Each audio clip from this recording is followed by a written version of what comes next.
remote or virtual West Haven subcommittee of the MARB for Tuesday, April 1st. I am going to just ask, calling the meeting to order. First of all, let me just say, I hope that everyone is healthy and well, and that your family's doing well, and that you are taking all of the precautions to stay home and stay safe. Thank you for your willingness to have our call and continue our work with West Haven and our other MARB municipalities remotely. I suspect this will be how we will operate for an extended period of time. So I appreciate your partnership and your commitment. The state is hard at work 24/7 and standing up a response to help protect lives throughout the state and to slow and reduce the curve with regards to COVID. So just want to wish you all well as we get through this really difficult time. That being said, before we have the approval of the minutes, I just want to have Julian acknowledge those who are on the call. We do have a quorum, but since we have folks join at different times, let's acknowledge who we have present via telephone for the meeting. Julian?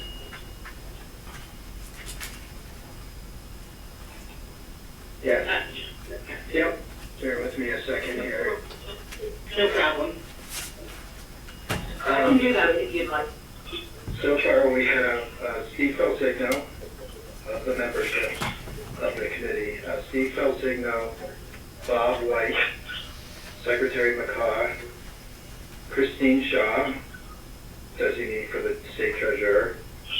And from the city we have Mayor Rossi and Frank Chaplinsky. From the Board of Education, Matt Cavallero. And the auditor for the city, Joe Centofanti. And then from OPM staff, Jim Kennison and Bill Plummer and myself. And so what we're going to try to do, as I fumble around with the controls here, I think the way we talked about doing this was that we're going to keep everybody on mute except one person who has the floor at a time. And when somebody would like to speak or ask a question, you can unmute yourself by pressing *6 on your phone, and I'll see, I should be able to see that you've unmuted yourself, and we can recognize you. And once we recognize you, then you can ask questions or make your comment. You've been muted. To unmute yourself, press *6. Not work. All right. So. You are no longer muted. Identify yourself before you speak. All right, so first item for action on the agenda today is the approval of the minutes for February 25th, 2019. Is there a motion for approval? So moved. And that motion was made by? Thank you, Christine. Second? Bob White, second. Very good. Properly motioned and seconded. Any discussion with respect to the minutes for February 25th, 2019? Seeing none, by roll call vote, turning it over to Julian.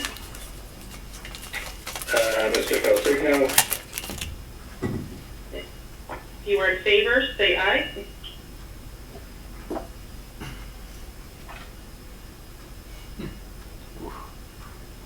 *6 to unmute yourself. It's not muted. Let's come back to, Okay, can you hear me now? Sorry. Yes. Okay, I Are you apologize. in favor, sir? I'm going to abstain. I was not at the entire meeting on the 25th. Okay. Mr. White? Aye. Ms. Shaw? Aye. And Secretary McCaw. Aye. Okay. Very good. Excellent. All right, so our minutes have been approved.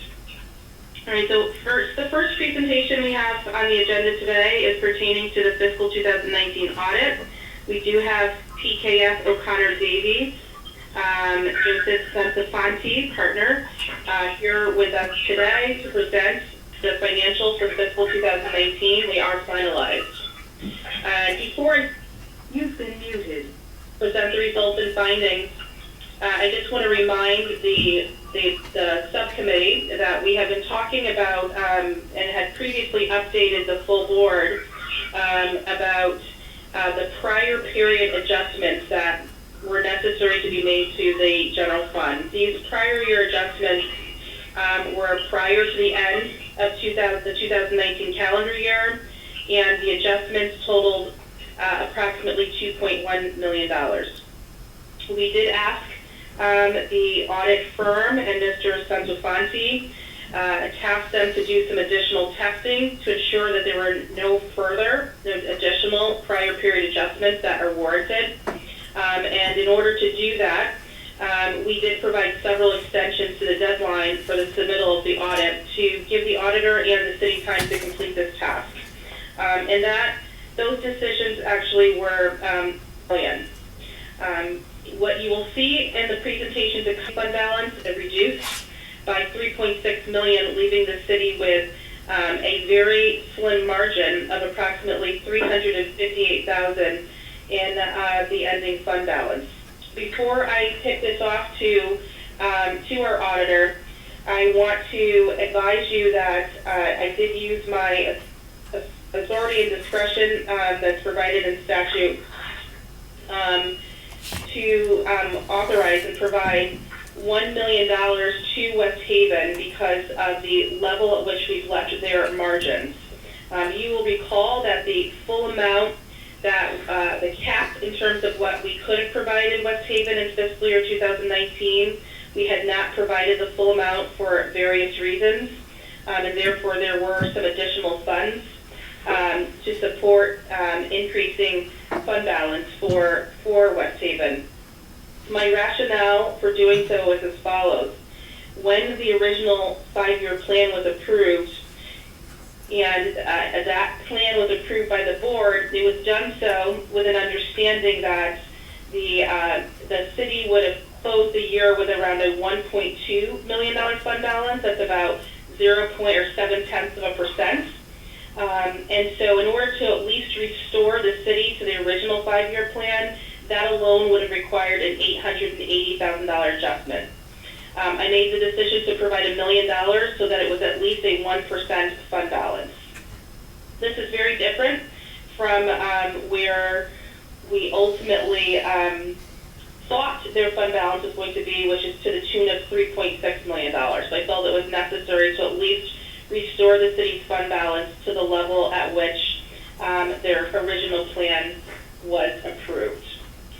So before I turn it over to the audit firm and the partner that's here today, I just want to pause for a moment and see if there are any questions as a result of the additional distribution that I provided to West Haven. Their ending fund balance would be $1,358,918, and as opposed to only having a approximately $350,000 ending fund balance. So I'm going to pause, and Julian will recognize anyone who wants to ask a question or comment. So press *6 if you have a question you'd like to ask now. I see. Julian, excuse me, it's Michael Myball. I just wanted you to understand that I am participating in this. You should not identify me when you went through the roster of participants. Sorry about that. That's okay. This is Bob White. It sounds like a very good move. My recollection from what you said is that the initial authorizations for the city of West Haven, whatever, 88642, whatever it was, that has not been altered. You just, because we held back some money for, I can't remember which year, you just restored the money, $1 million of the money we held back. That is correct, Bob. Okay, good. No, that's very good. Good. Thank you. Very good. And just to be on the record, their kind of restored fund balance, if you will, 1.358, it still is about 0.8% of their fiscal 20 expenditures, so it's still shy of the 1% threshold. I just want to correct that for the record. Any other questions or comments or discussion pertaining to the adjustment that has been made? Okay. So with that, I'm actually going to turn the floor over to Kim Kennison, who's going to introduce Mr. Centofanti, and he will provide us with a walkthrough on the highlights of the financial statements and their findings. Kim? Good morning, everyone. This is Kim Kennison. I do want to introduce Joe and Centofanti from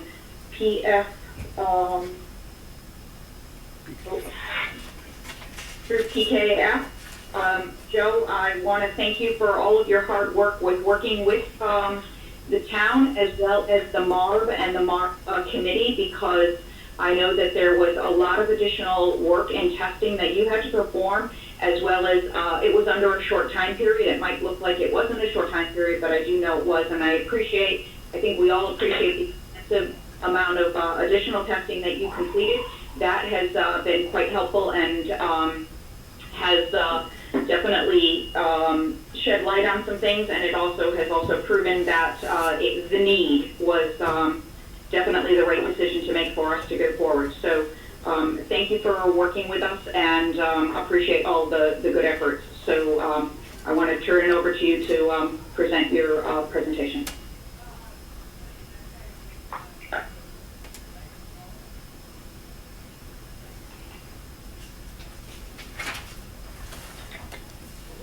Do the star six again, Joe. Good morning, everyone. Can everyone hear me okay? Yes. I'm going to use the presentation that you should have to kind of walk through the financial statements. Some of the highlights, if there's a lot of page number references, you want to look at the pages, just let me know, but I'm just going to pretty much follow the presentation. So the different things we're going to talk about tonight: the annual financial report, the financial statements, the federal and state single audits, the recommendations to management, and then we'll talk about the extended procedures that were performed. So starting on page 3 of the presentation,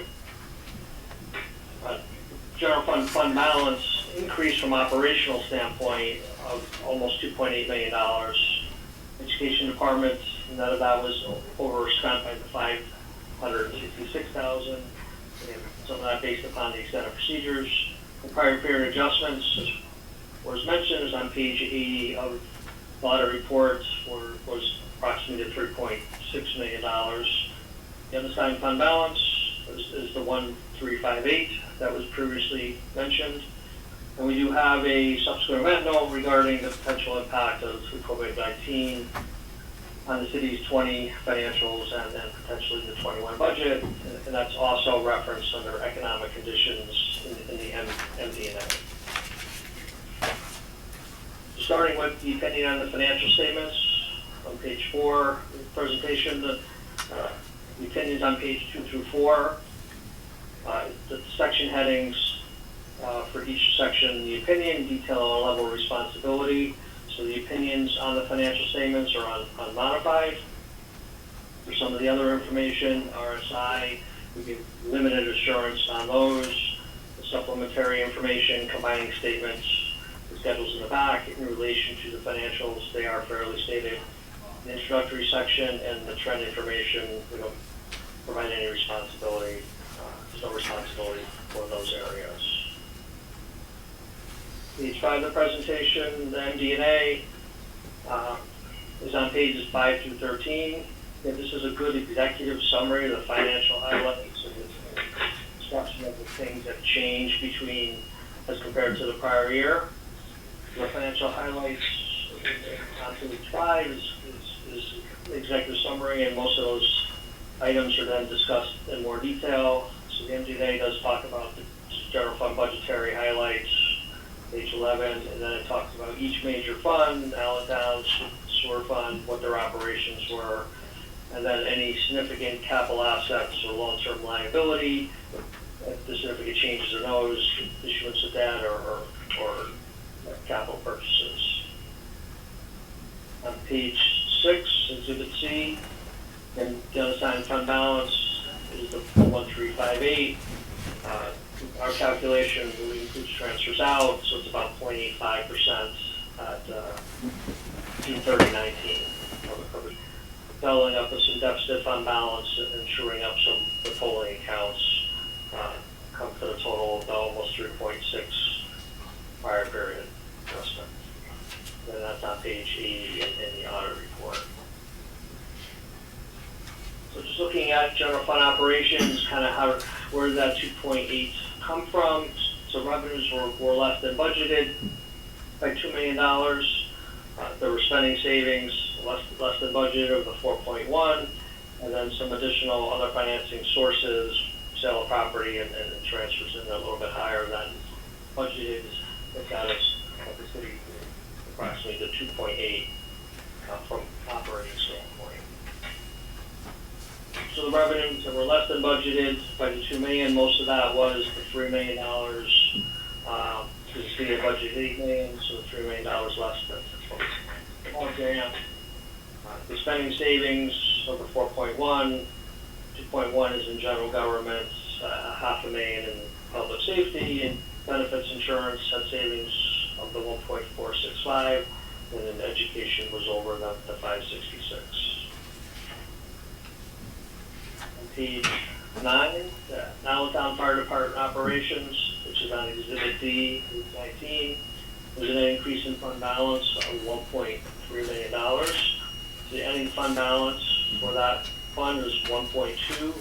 It started the year with a deficit of about 120,000. So Allentown now is in a positive financial position at June 30, 19. And the reasons what drove that increase of the 1.3, revenues exceeded budgets by $670,000, primarily from property taxes in excess of budget, and spending savings of about $674,000, and most of that coming from personnel-related expenditures were lower by $466,000 as compared to budget. On page 10, sewer fund operations, Exhibit D, same. And the increase in fund balance was the $1,456,000. The increase was due to revenues in excess of estimates of about $95,000. The savings, the increase is mostly due to budget savings.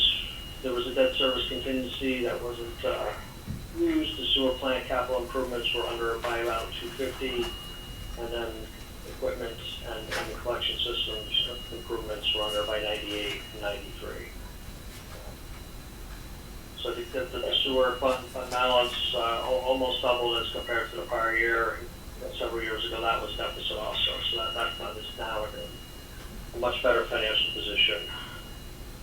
On page 11, the internal service funds. This is a high-level view of all the funds added together. The claims payable went down slightly as compared to last year. The charges or premiums were down slightly, down to $500,000. Claims were slightly under the prior year, so the result was a $200,000 increase in that position, bringing the deficit total net position to the $9.7 million. On page 12, this breaks down that information in total that's in the exhibits. The schedules, page 5 through 7, show you each individual fund, what the change in that position was. Medical and general liability had positive operations. Workers' comp was under by about the $50,000 in that position for each is shown there also. And I do calculate the current ratio, and all of them are under 1, so they're not in a good position. Some of them are almost at 1, but and that's most relevant to the workers' compensation fund, because a lot of those liabilities, you see the $5 million is long-term and wouldn't be expected to be funded all in 1 year, but the current ratio still is not where it needs to be. On page 13, perspective on the pension funds, changing that position for the police plan was a decrease of the $473,000, although there was an increase in fair value of $488,000. And for Allentown, change in position was up for $844,000. The change in fair value was only $348,000 of that. The city's expenses increased by about $283,000 as compared to prior year, and Allentown increased by $251,000.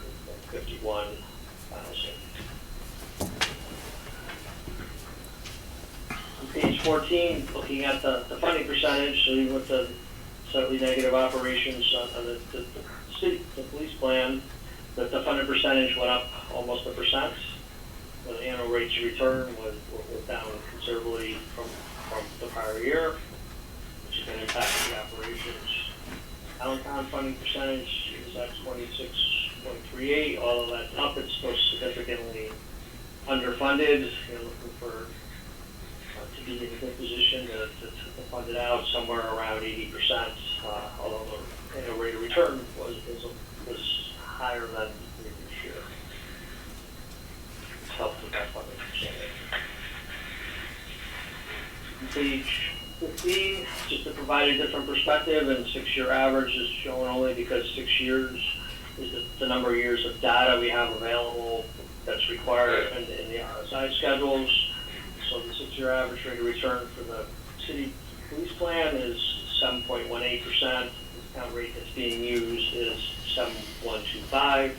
So that discount rate, you're at least hitting that discount rate, so that's not negatively impacting that pension liability amount. Allentown 6-year average is 3.53%, and they're using a discount rate of the 6.75. So that liability is going to be increasing because the current investment structure is not, at least over a 6-year average. I think actuaries may use a longer period. At least over the last 6 years, you're not hitting discount rates. So that means your investments probably need to be reviewed to see how you can be getting to the 6.75%.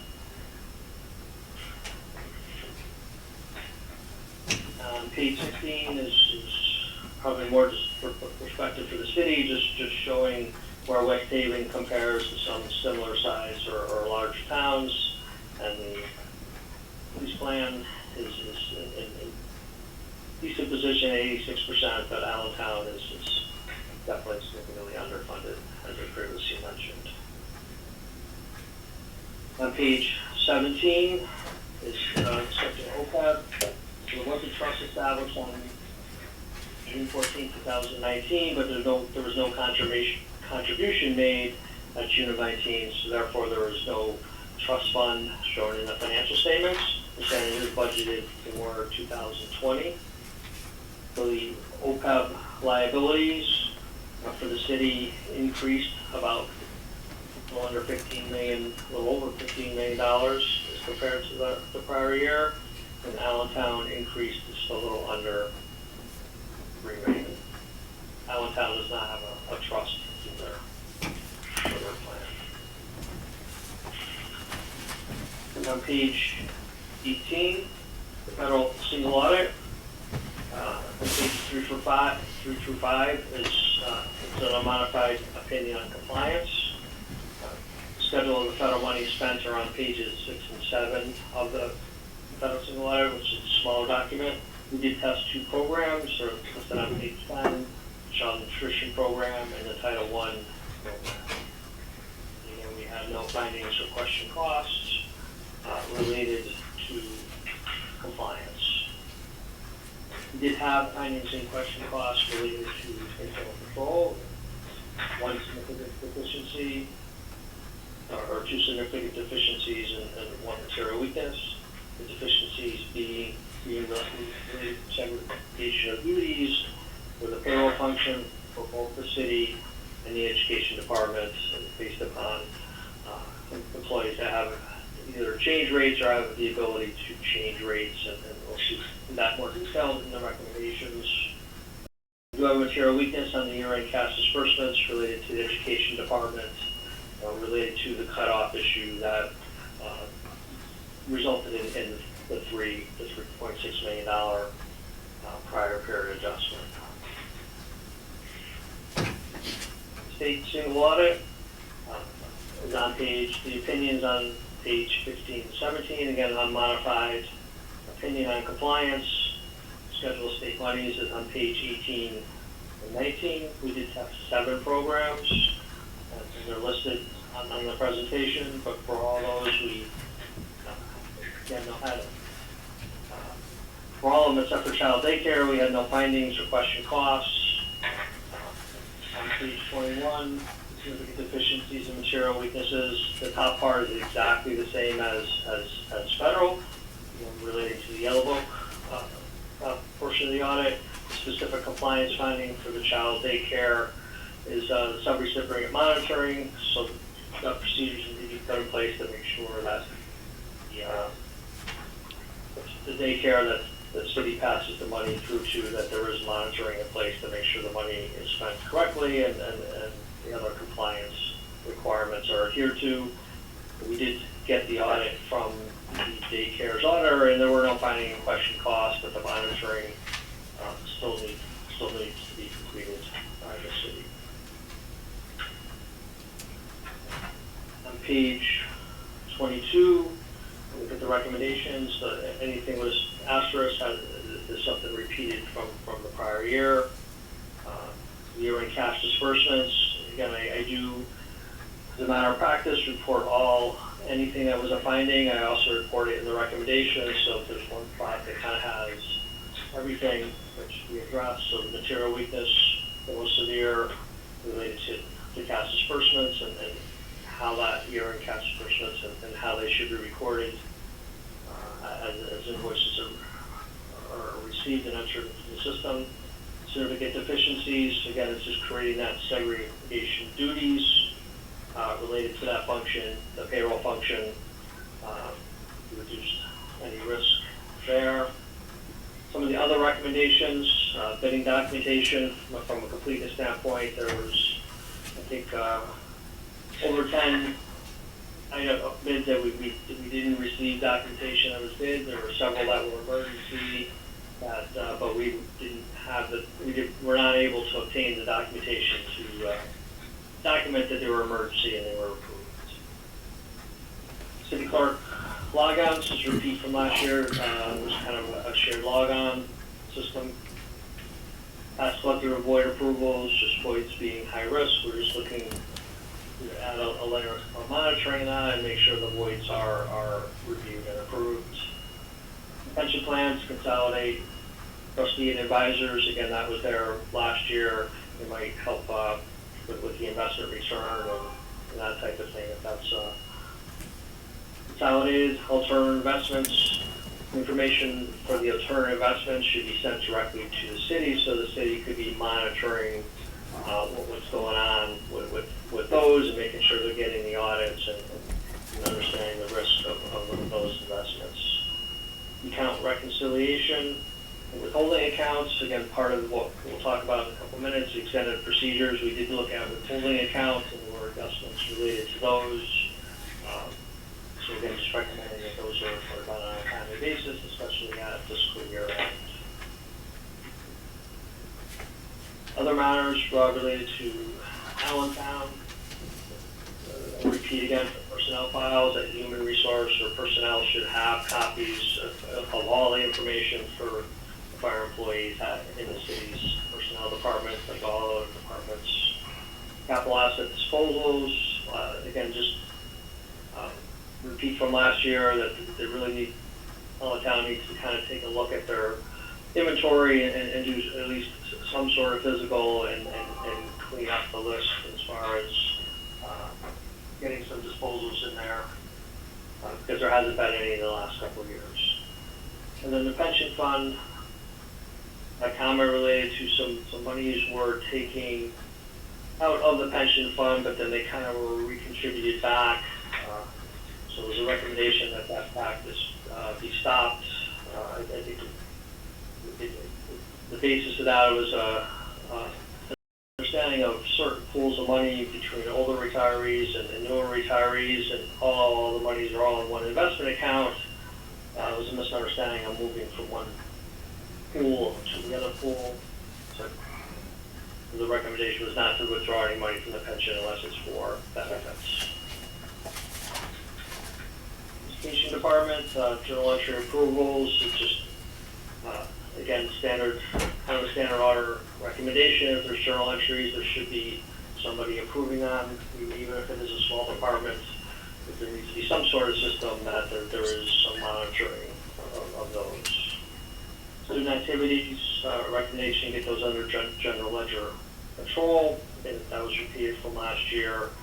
And there are several software packages out there which I will be getting to Matt and the Board of Ed so they can take a look at one that works for them.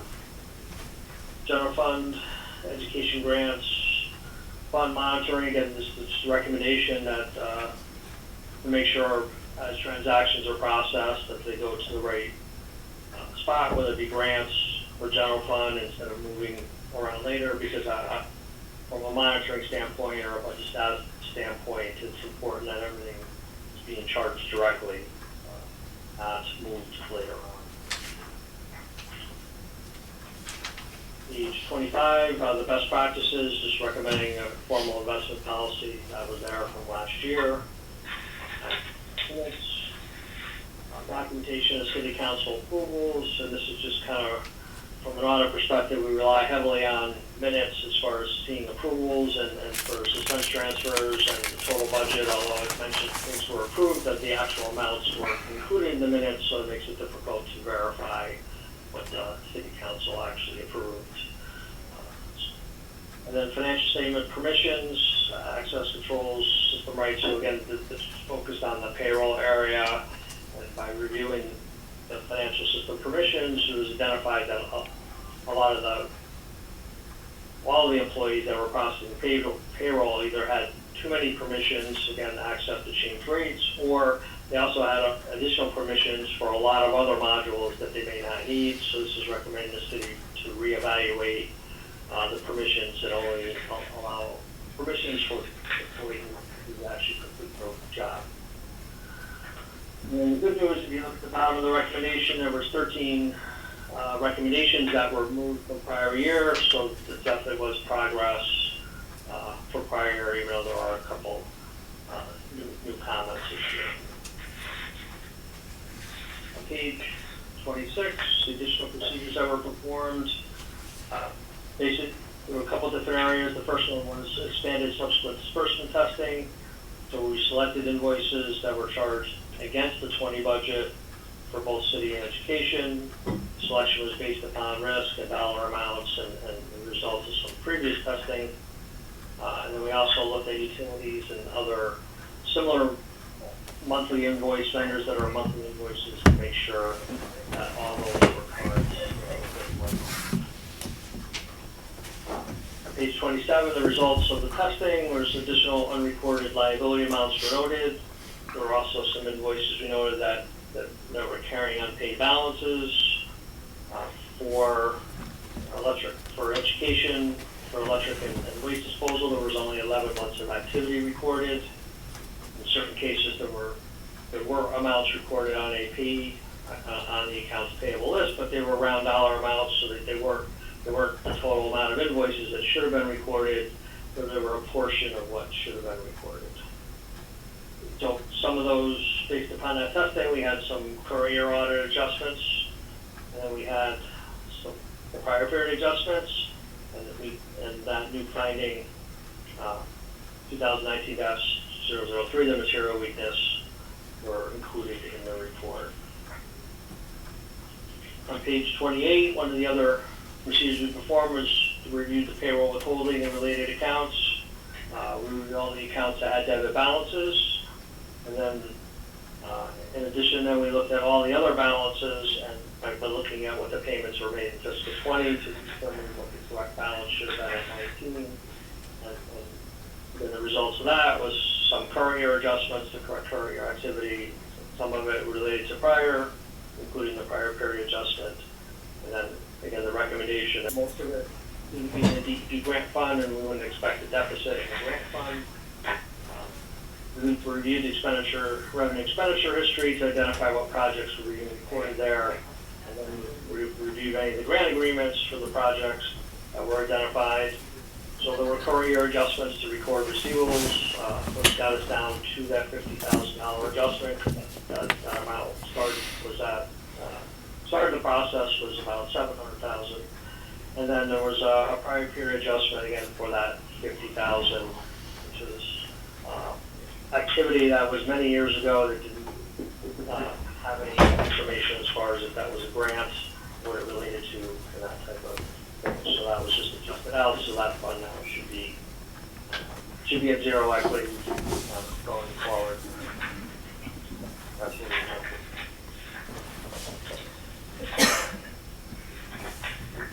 Those are the highlights. The audit, be happy to answer any questions. Great, so we're going to open this up for discussion. I will kick us off. Mr. Sansofonte, Joe, with respect to the prior period adjustments, am I understanding correctly that these adjustments primarily consisted of invoices that had not been fully paid for the fiscal year ending June 30, 2019, some of which is related to utility, electric, and waste disposal. You also touched upon a grant fund that, am I understanding correct, had expenses in excess of revenue that needed to be closed out. I just want to have some clarity on what those prior adjustments were comprised of. And then, Frank, obviously we are 3 quarters through fiscal year 2020. To what extent have we put procedures in place to ensure that we are recording 12 months of activity for areas of expenditure? So, Joe, first to you. Okay. Yeah, so the majority of the prior period, about the $3.4 million, was related to just cut-off invoices that were paid in fiscal 20 that were for goods or services received before June of 19. Okay. Then the $50,000, that was the deficit fund balance. That was expenditures that were in that grant fund that went back. I think we looked back in the munis at the software system back to 2011, and there were expenditures and there weren't revenues recorded, and the city was unable to identify. There was no activity for many, many years. If there was a grant, or that grant probably would have lapsed if there was a grant. So that related to expenditures that weren't going to most likely be by a grant because we weren't what the grant was. So, okay. And then the other part is we identified other grants that the receivables should have been booked, and we booked those. So again, that number got down to 50,000. It was a much higher number when we started the process. Great, and so thank you, Joe. So you are no longer muted. Your prior period adjustments were related to expenses charged to fiscal 20, but were for services or other items that were should have been recorded in fiscal 2019. When I hear that, to me, that says that there was a very messy closing process, if you will, for fiscal 2019 in the agencies in terms of clear guidance on how to process payments to ensure they end up in the right fiscal year, as well as the finance staff and the accounting staff when they're reviewing those invoices that are occurring after June 30th and ensuring that they're being attributed to the right fiscal year. To me, that sounds like the closing process would need some tightening up. So, Frank, can you comment at all on what your thoughts are on how to remedy some of what we learned in the close of the corrections, if you will, to fiscal 2019? Sure. I've had a conversation with Matt over on the Board of Ed, and I'm going to provide him some of the tools that we put in place on the city side that I use to kind of clean up a similar issue that I had found on the city side. We got that cleaned up in fiscal 19.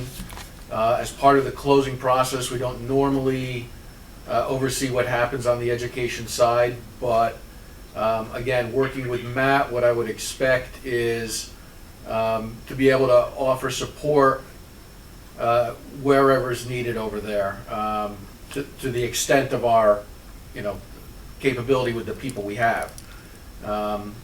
Unfortunately, on the board side, Matt's kind of a one-man band over there. So he doesn't have the extra bodies to throw at it. So whatever we can do as part of the closing process, we will definitely assist him with that. Great, and Frank, does the city's finance team, do they see the invoices that are being processed by the city, and are you the final sign-off? Or are you segregated, if you will, from a invoice signatory or authority for who does the final approval? Just curious to what extent your staff see what's coming through. Well, everything that gets processed through AP is put into the system by the education department, and then it comes over to my side for processing through the AP cycle and getting things paid. And so I have to sign off on that, and typically what we did through year end here on the city side was to just scan the documents as they were being put through to make sure that they were at least hitting the right fiscal years. Okay, so your procedures that your team does a very light skim and scan, if you will, to try to catch some of these things if it were missed on the board side. That's correct. This meeting is being recorded and or transcribed.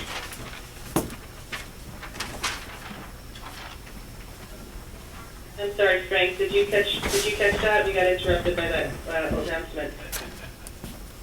Yes, that is true. We do give it a cursory review. We don't do a deep dive into it. One thing to note is that we are looking at making the procurement purchasing position, added support for some of this activities. Okay. Joe, I have a question with respect to the internal service funds on page 12. Workers' compensation, obviously the majority of the negative net position is for long-term claims payable, but just looking at the change in that position of $48,387, does that reflect that the city did not fully cover current year expenses for workers' comp that were flowing through that internal service fund? Definitely, this is on an accrual basis, so the change in liability could have generated some of that, so I'll look at Okay. the cash flow statement will be a better perspective on that, and that should be Schedule 7.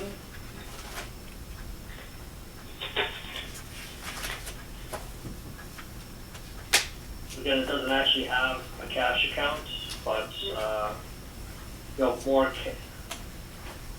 I think the interfund went down slightly, so from a cash perspective, the 8952 that's down below in the reconciliation,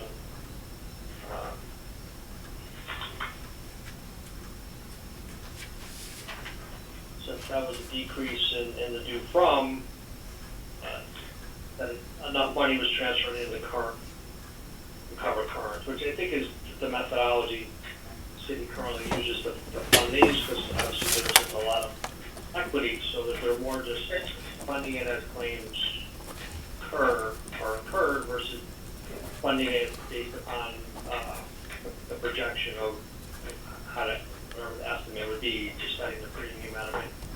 $3 million and putting in $3 million, and whatever happens, they're kind of recording the activity as it's paid.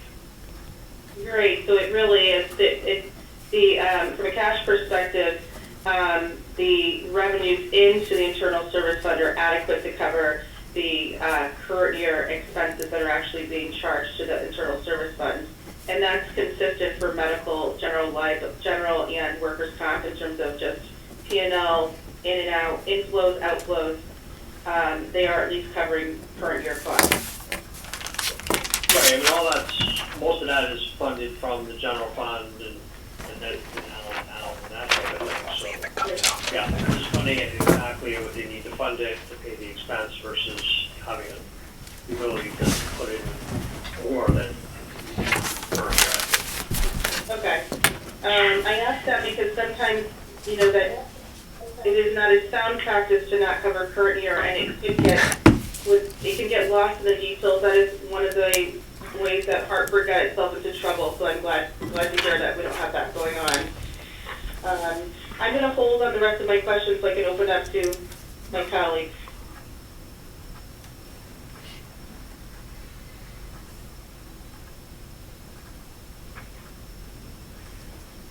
Any other questions?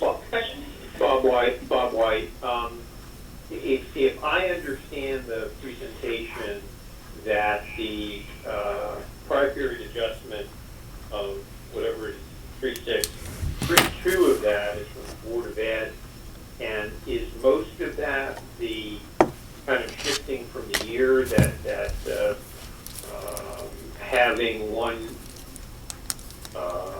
year's expense is not reported for that year, but in the following year? Yeah, so it's the timing of, and the biggest piece of that is tuition and transportation, because those are the biggest numbers. Okay, wherever it comes from. And I guess my question is, and I'm obviously not an accountant, if you've got this shifting and the prior period adjustment is created as a result of moving 2020 expense to 2019, is that going to have a favorable effect on 2020, such that at least part of the adjustment will be made up?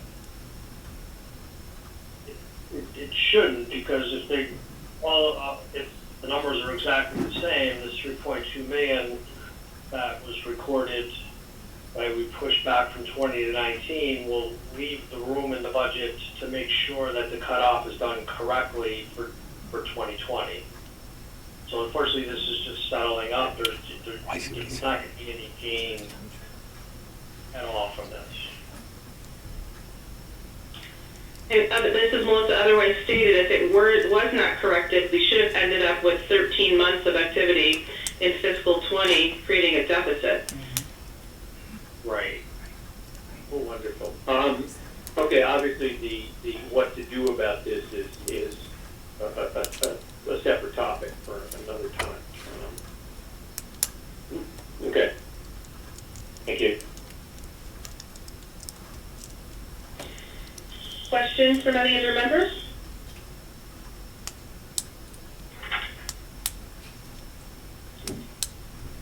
I will jump in with a couple more questions. On slide 13, can you just talk a little bit about the change in net position for the city police pension fund?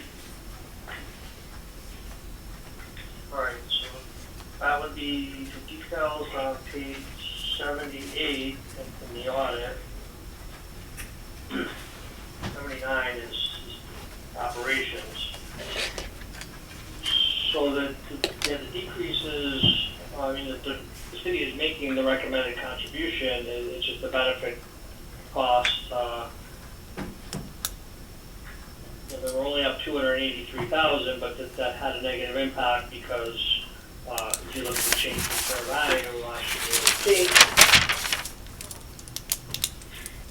So the issue here is that the amount, that a level of benefits that are going out is greater than the combination of the contributions from the employee and the members and the investment income that was generated for the year.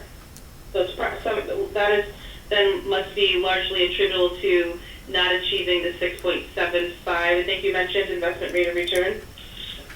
Yeah, for Allentown, that's well, Allentown shows positive operations, but the city is on point over six years, just for the current year. They were, Okay. they were at 3.95 versus projection at 7.125, so, I mean, that'll affect the contribution going forward. Got it. Okay, very good. It's pretty tight as far as how much income it's generated in 19. And I guess for the board, since Joe has pointed us to that particular exhibit in the financials, the extent to which the economy is moving in a not so favorable direction, when you look at how much we rely on investment return to meet disbursements, we could see impact of future ADEC increases, obviously, to make up for what we're not gaining in investment return to offset those disbursements that come out. So as we think about future multi-year plans, something to just footnote for our thoughts. My next question was on OPEB on slide number 17. And this question was for Frank. Can you remind the committee as to how much is budgeted for OPEB in fiscal 20? And just curious if any of the contracts that were recently negotiated, did they include any provisions where the employees contribute to OPEB costs? The current year budget has $50,000 as the initial OPEB trust entry. Fiscal 21 would be an additional $75,000. And as far as I know right now, none of the contracts have any employee contributions going towards OPEB. Okay, very good.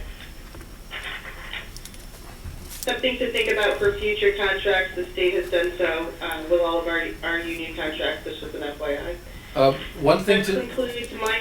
Okay. I was just going to say one thing to note. You had mentioned concern regarding the pension. The police pension valuation that was completed for current year, fiscal 21, we actually did have them ratchet back the expectation on the discount rate. Very good. Thank you. Any other questions or comments with respect to the financials for June 30th, 2019? Ms. Tennyson, do you have anything that you want to just share with the committee in terms of your work with West Haven on addressing some of the findings? Can I interject something? Yes. This is Steve Boswick now. At some point, especially with what's going on in the world, with the investment world, I think you have to do, at this point, especially looking at the pension fund information on page 16, which is not favorable, especially for the Allentown area. I think you have to do kind of an acid test and a stress test with realistic figures that could possibly happen this year to see where you're at and to see where you're going, so you can possibly maybe adjust quicker to what you're doing.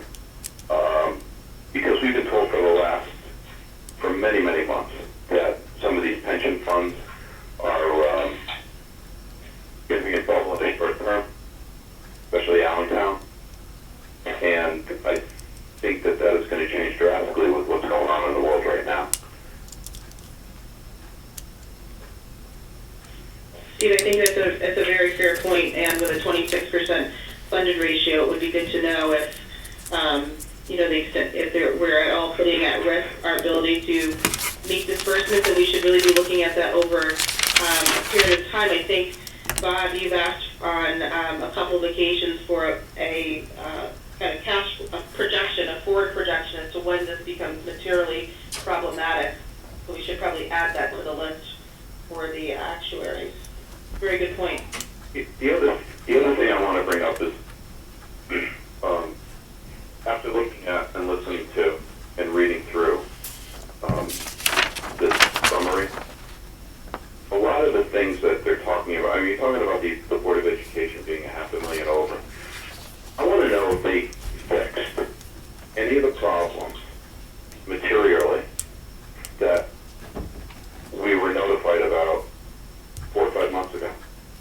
I mean, there were certain basic issues going on, like time clocks and people reporting their hours, that, you know, I don't know exactly how many employees work there and what I don't remember the numbers, but I know that there are some very basic business issues going on with reporting that hopefully were fixed, and they're very easy fixes. I'd like to know, I know there was a punch list of numerous items that were presented, and at some point I'd like to have that punch list reviewed, and I'd like to know where we're at, because all we're going to continue to do is without fixing the underlying problem, all we're going to continue to do, I think, is keep throwing money at things. And I would rather fix the problem, and if we still have to throw money at things, I get it. But without fixing the problem, it becomes irritating to me that we continue going through this drill every month. And I'd like an update on where we're at with some of these material issues that hopefully have been fixed, or at least addressed. Hi, this is Matt from the board. I could respond to that. In terms of the time and attendance, time is being kept at the school level.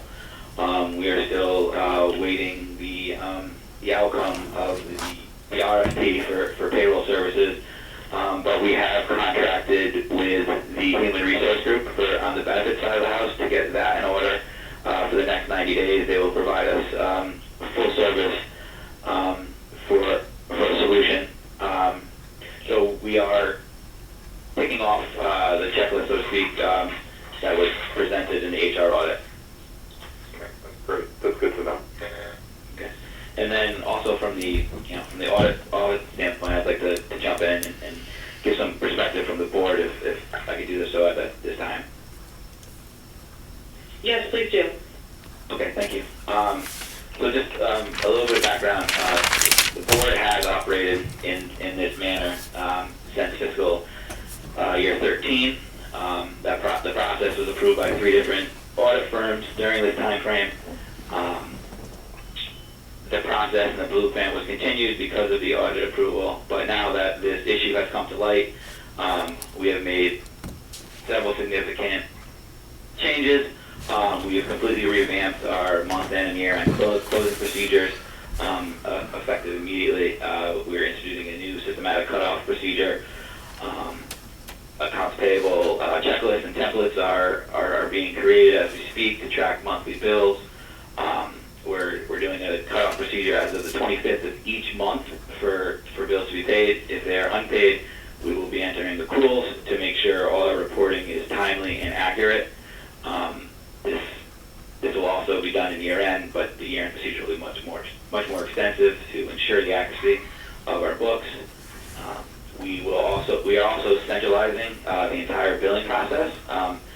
Right now, the board is pretty decentralized when it comes to invoicing, since we have like 11 different locations. Bills will no longer be sent to all 11 locations. Everything will be sent to the central office.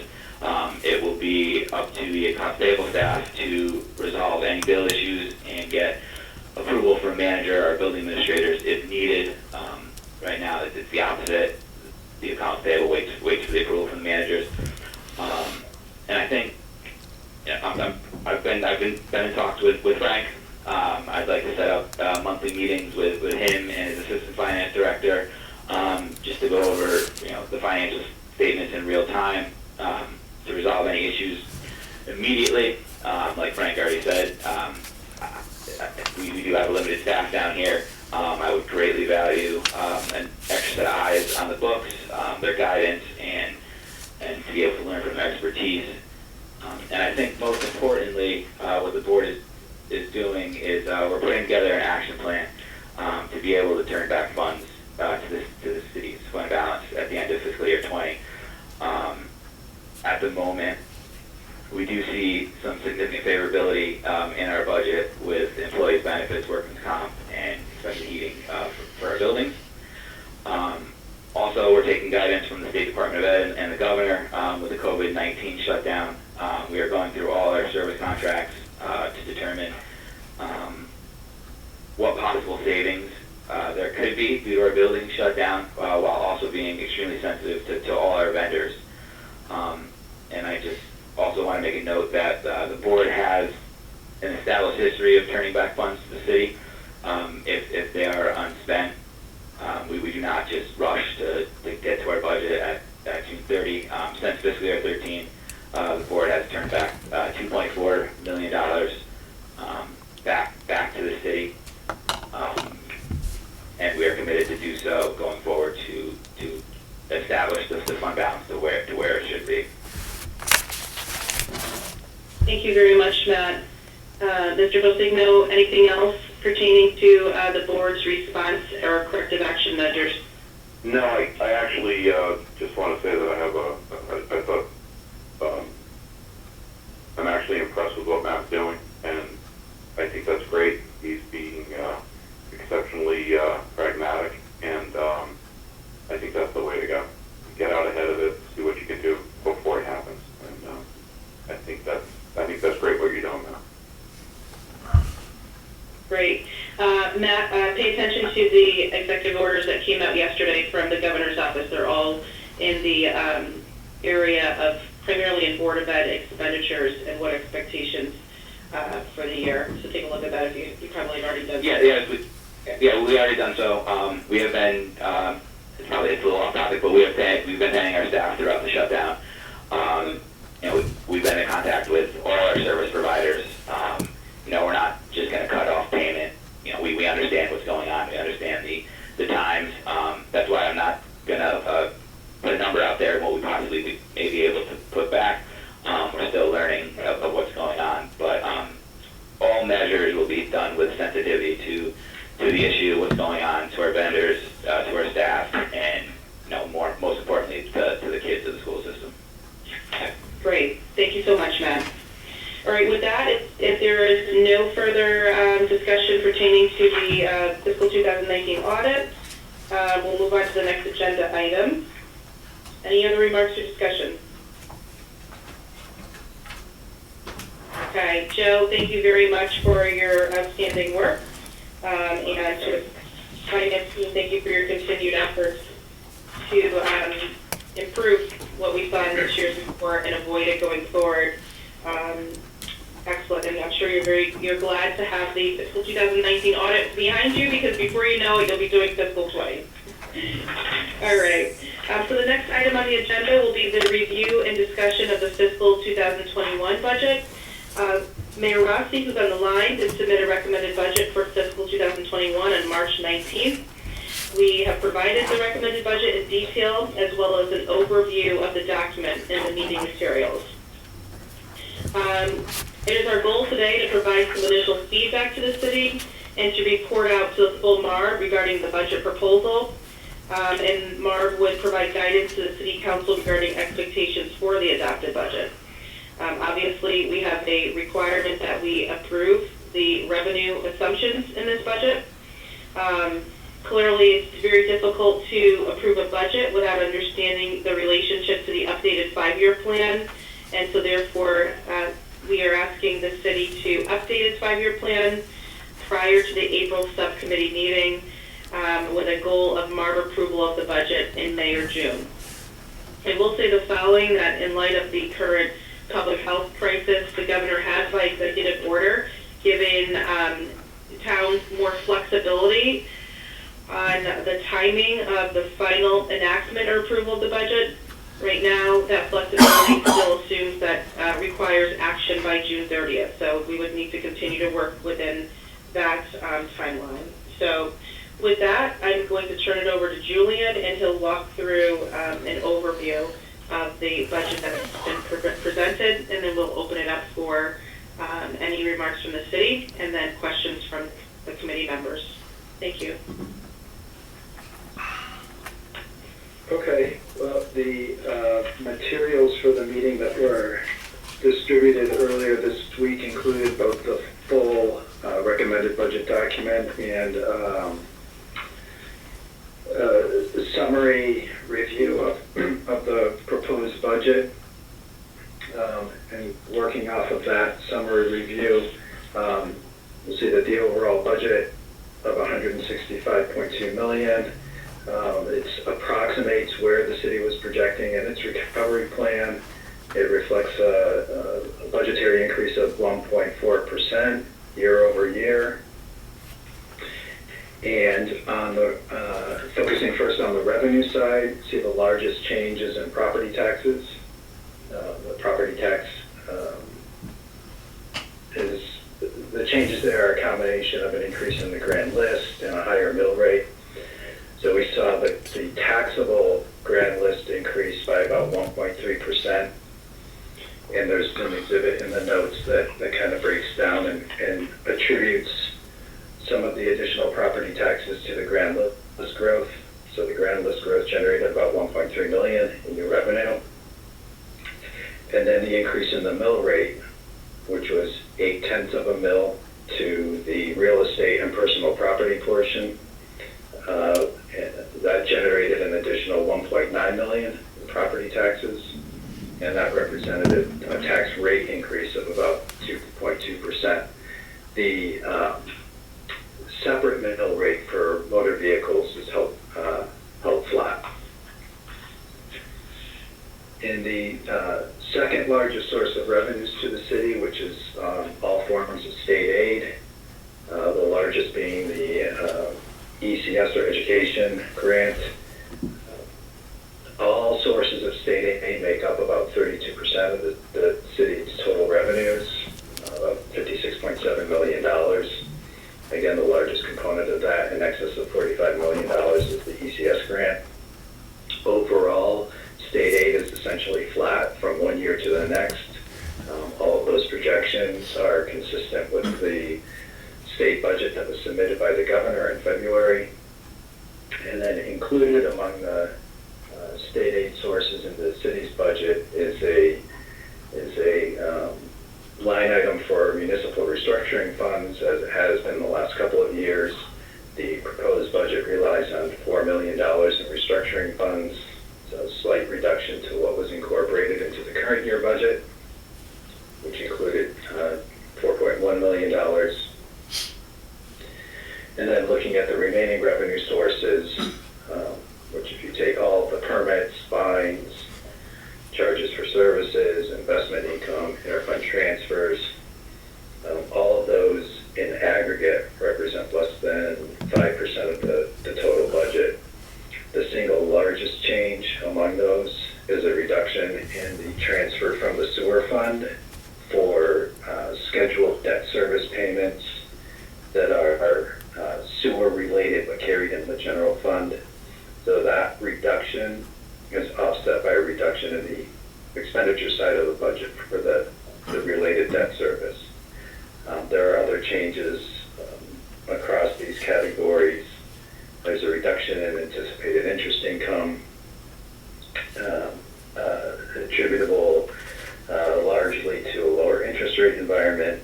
There's a number of other adjustments to individual accounts, in many cases bringing them into alignment with prior year actuals. And the budget document itself does provide several years of historical actuals from FY16 through FY19. On the expenditure side of the budget, we again see a 1.4% increase reflected in the proposal. That increase includes a set-aside of $424,000 as a set-aside for fund balance. In the way the budget was assembled, that set-aside for fund balance is treated as an expenditure. If you make an adjustment for that, the true expenditures in the budget increased by 1.1%, or about $1.9 million. And looking at some of the individual categories, payroll and personnel costs, the salary accounts rise by $277,000. Most of those are related to additional, or most of that increase, I should say, is related to additional positions that are built into the budget request. There's a table in both the summary, and there's a similar table in the budget document itself that shows the major changes in funded positions and the overall impact on staffing levels. So overall, there were 7 new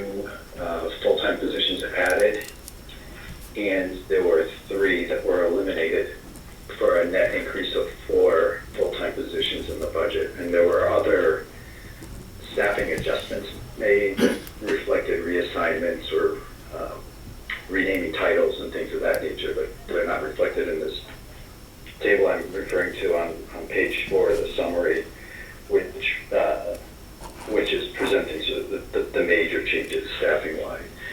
And you'll see that some of those positions are related to issues that have come up before the MARB in different during different discussions. The risk manager that came up as part of the HR consulting group's findings has been included. Position for a benefits coordinator has been included. The city has been making concerted efforts to promote economic development. It has included 2 additional building inspectors, and you'll see that there are some of these positions are offset by eliminations of a couple of full-time positions in the related departments. So we have 2 new assistant building officials, but the elimination of a code enforcement officer, elimination of a payroll clerk and a revenue collection clerk. Again, those apparently done in the context of creating a financial analyst position to provide some additional capacity in the finance department.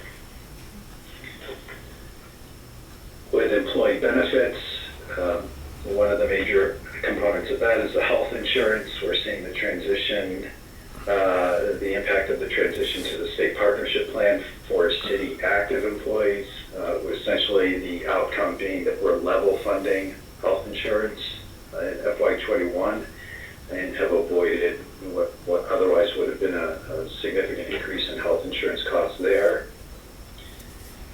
We talked a little bit about the police pension fund before. The budget for the police pension, it fully funds the ADEC based on the latest valuation report, which is the resulting funding is level funded, more or less with the FY20 budget. The previous valuation did not have as favorable projections, but we may be revisiting some of the investment assumptions going forward. In the non-payroll expenses, you'll see that on page 6 of the handout that some of the larger departmental changes are highlighted there. I'll just mention one now, which is the addition of $170,000 to outsource a range of HR functions. Again, this is another outcome of the HR consulting group's findings and part of the plan there to address the issues that were raised, and we're expecting a detailed implementation plan from the city shortly on that. The debt service, budgeted debt service is essentially flat. It's the net result of reduction in scheduled payments for existing debt, but it also incorporates or layers on a new debt service that would be attributable to a bond issuance tentatively planned for July. There are a series of notes that are expiring within the next week or so. These are notes that were issued back in the fall to fund ongoing expenses related to the high school renovation project. Those notes are being rolled forward to July, and then the plan, the current plan is that would be permanently financed in July, and that would add about $1.9 million to debt service, but it's offset by reductions in the existing debt that's out there. In the education budget, the city has level funded education at $89.96 million. This has been level funded for a couple of years now. The Board of Ed in their budget proposal did include some increases and represented that those increases could be covered by additional anticipated funding through the ECS Alliance grant. The drivers on the expenditure, or the drivers for the education budget are outlined in the handout and also in the budget document that they had provided previously. But nevertheless, the city's general fund contribution to education is held flat at $89.96 million. In the contingency account, which is a large list of items in the city budget, the single largest change is the elimination of the placeholder for efficiencies, which was budgeted as a negative expense in the current year budget of negative 1.25 million. That negative placeholder has been eliminated, and any savings attributable to the transition to the partnership plan or as a result of the energy purchase program, any additional revenues anticipated as a result of adjusting fees, all of those changes have now been incorporated into their respective line item in the revenue and expense categories. Also just pointing out that the true contingency in the city budget is a relatively low figure of just $370,000. And then the final category being capital funding, at least in the general fund, is a minimal change from year to year compared to last year. The specific projects that are being requested for funding or proposed for funding through the capital transfer to capital reserve is included in the actual budget document on page 121.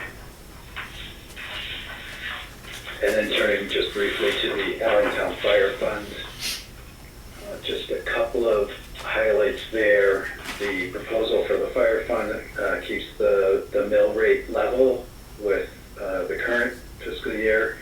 The budget does recognize a significant grant from the state for the motor vehicle transition grant.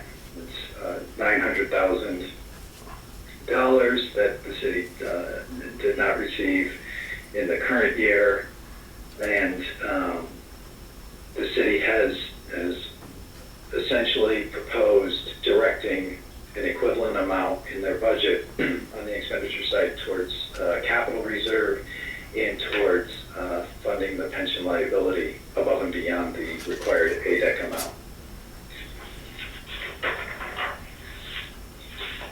So I'll conclude my comments there and turn it back to the secretary. Great. Thank you, Julian. Your summaries are outstanding as always. Before we open it up for discussions, I just wanted to respectfully give Mayor Rossi an opportunity. This is your budget that you presented and recommended to your council. Do you have any remarks, Mayor, that you'd like to make about the budget that you have put before the board? Yes, can everyone hear me? Star 6. Star 6, okay. And just a reminder, it's star 6 to unmute yourself, Mayor. Okay, I did that now. Can you hear me? You're a little low, so if you speak up a little higher, that would be great. Can I just come Yeah. I'm going to be brief, so I'll put that there. I'm going to talk from over here. Can everyone hear me now? Yes, that's better. Okay, that's better? You've been muted. Uh-oh. Frank just muted me. I think he had enough. All right. No, I just wanted, first off, to thank you, Secretary, and also Kim Kennison and Julian and and all the MARB members, especially with the help that we are getting from, with the $1 million from what went on with the audit. The City of West Haven gratefully appreciates that, and I want to thank you, and for the help and support and partnership that Kim and Julian and your staff have given us through this difficult time. So it is greatly appreciated. As far as the budget, we have tried very hard. I've worked very closely with Frank to keep within the 5-year plan. There are a few changes, but not major changes. And we've tried to make sure that we have sufficiently funded what we need to do with HR and payroll, and putting some much necessary staff improvements as well. It is a balanced budget with the mill rate, as I said, and the grand list together equal the tax revenues, and it does go with it mirrors the tax revenues that were figured in the 5-year plan. So right now we have continued our time schedule on time, even though we did gratefully appreciate the extension if we needed it. But I've already turned it over to the City Council. We will be having a virtual public hearing tomorrow evening at 6 p.m. And we have asked the public to send in emails or letters if they don't have emails, to give public comment on the recommended budget. So again, I look forward to getting through this budget process with the City Council and with MARB, and we're trying our absolute best to do, what has been recommended to us, because we realize, again, that these departments, HR and payroll specifically, needed a lot of shoring up. Thank you. Thank you, Mayor Rossi. With that, I'd like to open it up for discussion, questions, and comments pertaining to the fiscal 21 budget for West Haven. This is Bob White. I'd like to emphasize what the Secretary said about the relationship between this budget and a 5-year plan. We kind of rushed approval of the last plan, which was pretty late in January. I think you look at a budget in terms of how that advances the ball of having West Haven get to where they said they need to be. And just to put a little context in that, based on the plan that was approved, that in FY23, 2 years from now, West Haven will be have a balanced budget without MARB funds. The bogeys are 168 million in revenue and 164 in expenses, and a fund balance of 8.5, which is 5.23%. You've just taken a body blow with the prior period adjustment on the grant fund, and I sort of really looking at how you intend to get from where you are today to that bogey in 2023. On the revenue side, it seemed like it's based on some grand list growth based on the reval in 2020. Question, given the current situation, what impact will that have on the reval and the prices, and the valuation properties? Number two, the mill rates are supposed to be going up. That's as we've discussed before, that's a hard swallow, especially in these times. And I'd really like to see a plan on how that's going to be done. I do notice that in this budget, you've reduced by about 0.4 mils the proposed mill rate on the basis that the grand list is a little higher.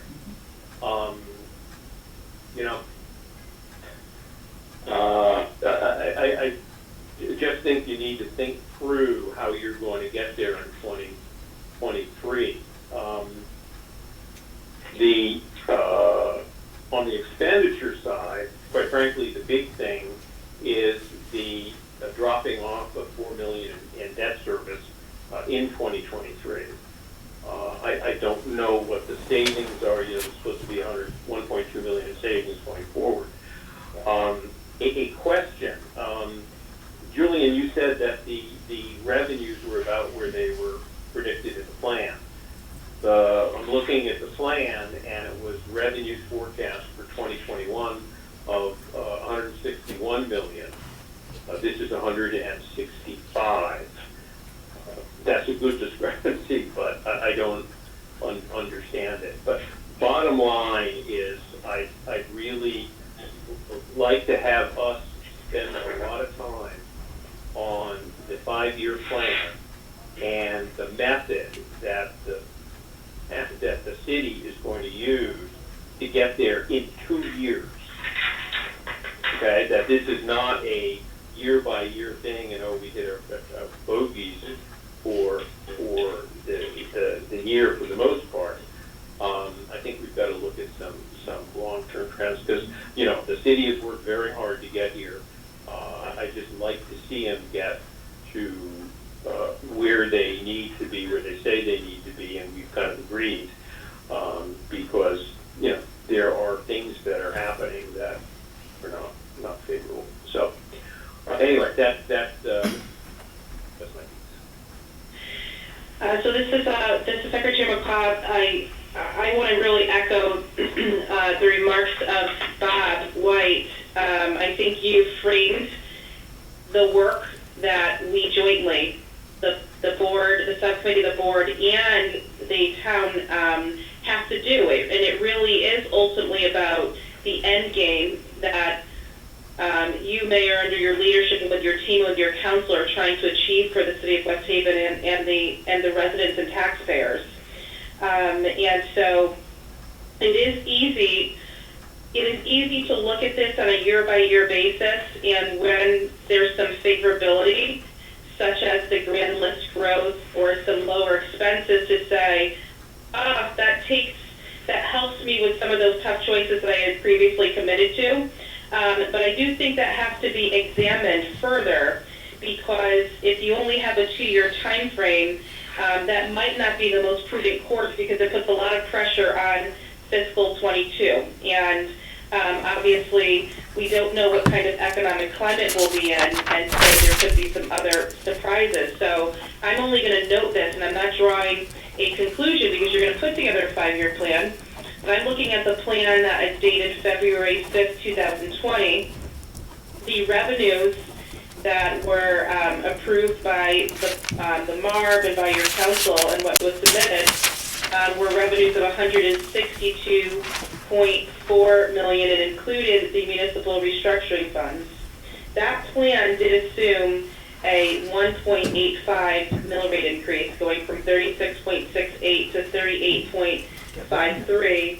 I see here in the plan that mill rate increase has been reduced to 0.8 mils, and the municipal restructuring funds have been maintained at $4 million. And I just flagged that as, that is a recommended decision that you've made in your budget. But if we really have the long game in mind, and you think about where ultimately we collectively have established that the city needs to be in 2 years, delaying some of those actions just make it harder for you in the following year. And so I agree wholeheartedly with Bob that an updated plan that does not move the end goal time frame, but keeps the time frame at getting yourselves to sustainability by fiscal 2023, we need to see how you plan to do that if the idea is to put off, if you will, some of the commitments that were originally made in the plan. So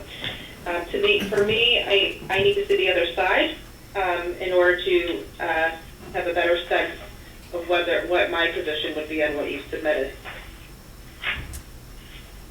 I will say the following as well, that obviously we're in a very difficult climate with COVID, and those decisions have to be measured by the impact of increases on residents at a time when people are losing jobs, and we don't know whether the economy will go into an economic downturn. So I certainly respect that there are other factors that will have to come into play ultimately in the final decision.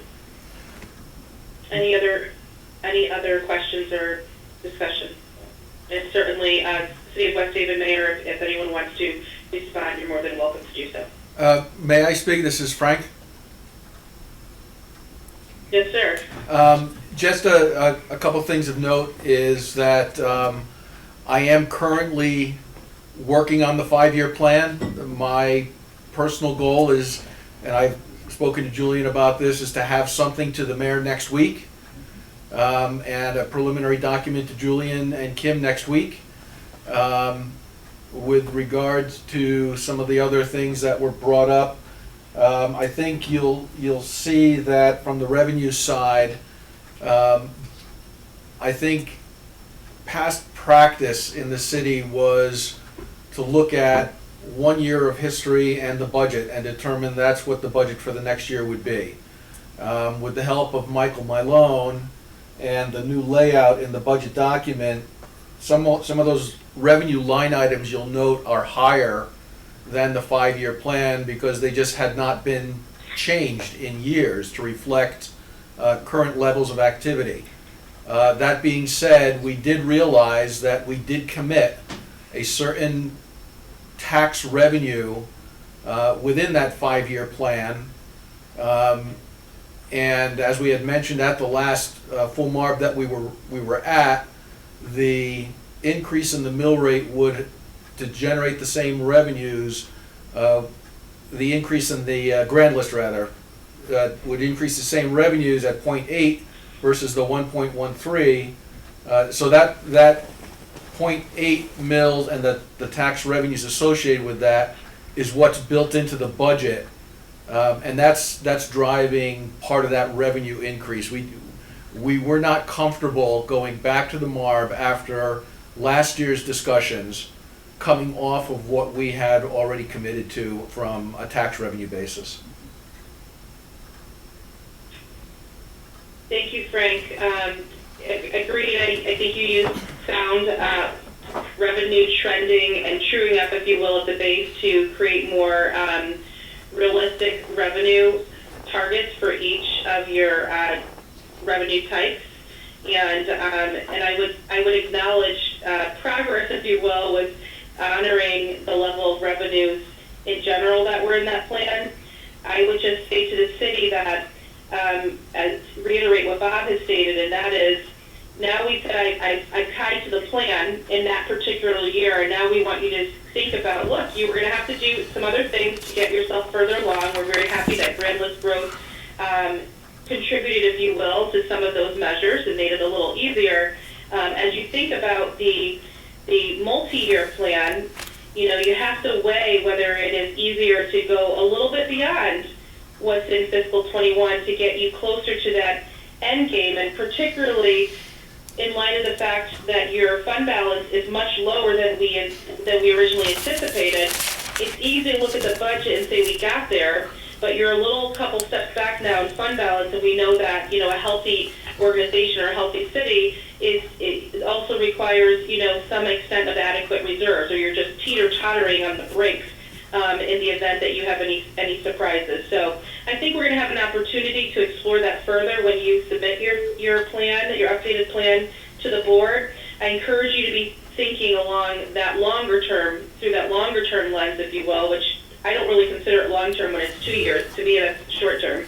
But I look through that short term lens about that end goal in terms of fiscal sustainability that we had committed to getting West Haven to. And it's not just from a budget perspective, but it's from a fund balance perspective, and the extent to which this budget submission is adequate enough to account for some of those changes that we've learned about in the financials. I think about that as you finalize the five-year plan. But thank you very much for your remarks. Understood. Thank you.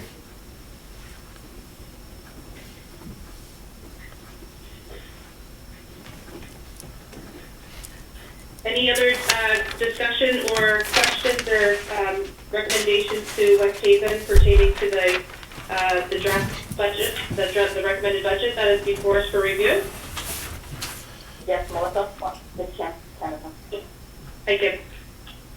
Hi, I just wanted to piggyback off of your comments on the fiscal sustainability as well as the fund balance perspective of for them to move forward. I just do not want to lose sight of, yes, we might make the numbers and we might make the targets, but if you do not have the right people and the proper infrastructure underneath, it will crumble again. So we don't want this to be a short-term fix, that we have an overall infrastructure that still needs a lot of attention. And it could easily cause them to fall back into fiscal challenges if, again, the payroll, HR part, the software with the Munis system, the separation of duties and all of the findings that are there. So it's a much bigger issue than just finances too. So a heavy lift here. Thank you, Secretary. Thank you, Kim. Great point. We're making progress, so I'll say we are making progress, but I do agree, you're right. It's the financial audits, the internal controls, and the operations that we are, trying to strengthen and solidify. So that's excellent to know. I appreciate that. Any other subcommittee members? Okay. So with that, Frank, do you have a timeline as to when you will be submitting the updated 5-year plan? Yeah, as I've stated, I'm trying to get it completed by middle of next week. I think I've tackled the two easier pieces, Allentown and the sewer fund. Those are behind me. I'm currently working on the model for the general fund, trying to update the 19 actuals as well as the fiscal 20 projections. We're layering in all of the healthcare assumptions based on the current year and then a go-forward projection. One thing that we do have that we didn't have last year is an extremely detailed capital needs, 5-year capital needs from all of the department heads. So you'll see that in your full budget document. I believe it starts on page 122. And they have given me 122. They have given me a full breakdown of every vehicle that needs to be replaced, every major building or infrastructure issue that needs to be replaced or repaired. Using that, we're able to determine much cleaner debt service numbers that we can put into the 5-year plan. The goal that I have is, with very few exceptions, to stick with this timing of replacing specific vehicles. We are going to replace every year. The goal is to replace 6 police vehicles. Within the city, what happens is those vehicles that get replaced and pulled off of the police front line get turned over to the city for city officials to use. So by doing that on a timely basis and a regular basis, we won't need to go out and fund replacement of city vehicles. So all of that being said, the model is in the works right now. I was working on it this morning before joining this call. I'll spend the rest of the week working on it. And again, the goal is to have something that we can pressure test by the middle of next week. Very good. Thank you very much, Frank. And Frank, I just want to commend you and the team for the work that you are doing and the quality products that you're putting before the board and the subcommittee. We're very thankful for your leadership, and Mayor, we're thankful for your continued attention, and we'll continue to work collaboratively. So that puts us in a position where we will be able to, one, update the full board on our light review, if you will, of the recommended budget for fiscal 2021. And when we enter into our next West Haven subcommittee meeting in April, we'll have an opportunity to review the fiscal 21 budget in relationship to the updated 5-year plan. at which time the subcommittee can consider action to propose to the full MARB if we're ready to do so. And we'd be able to therefore approve a budget in May or June. We will obviously continue to have conversation about the expected action of the council on this 5-year plan, as well, consistent with last year. So with that, I have nothing further. Is there any other business? Great. Thank you all, and I will ask if there's a motion to adjourn.